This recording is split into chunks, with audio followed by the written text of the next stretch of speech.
आप भी कुछ कहेंगे? आप भी डिग्री कॉलेज में ही हैं? मैं डिग्री कॉलेज में, आइए। बोर्ड ऑफिस में हूँ। देखिए, सब प्रथम ये बात है कि किसी भी खानदान की ख्याति लेके राजनीति में उतरना अभी ये पुरानी चीज़ हो चुकी है। आज के दौर में वही जीतेगा जो काम करेगा।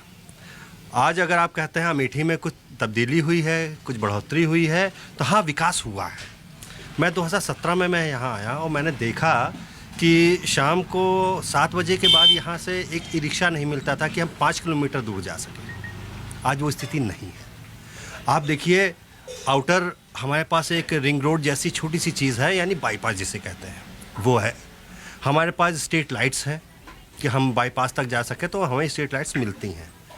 आप गौरीगंज 2017 में यदि देखते हैं तो वहाँ का रेलवे स्टेशन और तमाम चीज़ें ऐसी हैं कि मतलब आप ये समझ लीजिए कि एक फिल्म हुआ करती थी शोले, जिसमें जय वीरू उस रेलवे स्टेशन पे उतरते थे और एक खड़खड़ा बाहर खड़ा था। ये स्थिति थी 2017 में। ये वास्तविकता है, ये मैंने देखी। मैंने भी देखी है। मैं यहाँ 2004 से आ रहा हूँ। लेकिन आप देखिए सर, आप ये बात मानेंगे कि ये अमेठी में 7-8 बजे के बाद वो 40 वाट के बल्ब जलते दिखाई देते थे। और यहाँ देख करके अमेठी बाजार की बात कर रहा हूँ। उसमें कांग्रेस का दोष नहीं है, क्योंकि राहुल जी से इसमें सही थे। जब बात होती तो कहते थे कि सपा की सरकार है, जब मेरी सरकार आएगी तो मैं ठीक करूंगा। तो मैंने कहा भैया देख कर तो नहीं लग रहा है कि 3-4 इलेक्शन में आपकी सरकार आएगी। तो मैं देखिए, बात आपकी सही है। राज्य सरकार 20 साल कांग्रेस की नहीं रही थी, तो वो एक तर्क वो लोग कहते हैं।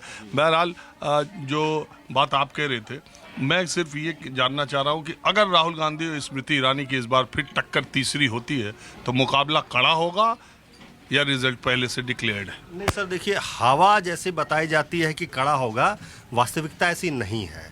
कड़ा नहीं होगा सर, क्योंकि लोगों को भविष्य अब दिखना चालू हो गया है कि यदि हम किसी यहाँ पे सांसद को लाते हैं तो उससे क्या फ़र्क पड़ता है। लोगों को फ़र्क पड़ता है पार्टी से। अब लोगों को अपने घर के सामने कितनी सुविधा है वो नहीं, उनको पूरे इलाके में कितनी सुविधा है वो दिखता है। चलिए ठीक है। आपने जो एक बात कही कि मेहनत का जमाना आ गया और परिवार की राजनीति से नहीं, उस पर एक बात तो माननी पड़ेगी। आपने भी देखा होगा, आज भोर में 3 बजे तक प्रधानमंत्री नरेंद्र मोदी, गृह मंत्री अमित शाह, बीजेपी के राष्ट्रीय अध्यक्ष जेपी नड्डा तमाम लोकसभा सीटों पर उम्मीदवारों के लिए मंथन करते रहे भोर तक। और उसके बाद अल सुबह उठ के प्रधानमंत्री अपने दौरों के लिए राज्यों को निकल गए। गृह मंत्री अपनी बैठकें करने लगे। भाजपा अध्यक्ष तो करना ही है, उनको भी बैठ के वो अपने काम पे लग गए।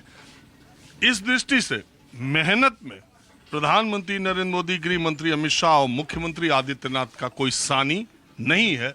आप उसके चाहे समर्थक हो चाहे विरोधी हो। अगर समर्थक होंगे मेरी बात आपको आज ठीक लग रही होगी, विरोधी होंगे तो आपको लग रहा होगा कि ये मैं वो कर रहा हूँ। लेकिन आप मेरा कार्यक्रम देख रहे सारे लोगों को मैं कहता हूँ, किसी भी आदमी से जो अच्छी और सकारात्मक चीज़ें सीख लेनी चाहिए, वो 72-73 साल की उम्र में प्रधानमंत्री का मेहनत करने का जो जज्बा है वो आपको उससे सीख लेने की ज़रूरत है। मेहनत का कोई शॉर्टकट नहीं होता। बहरहाल, अमेठी की दूसरे जगहों, दूसरे बाज़ारों तक मैं चलता हूँ।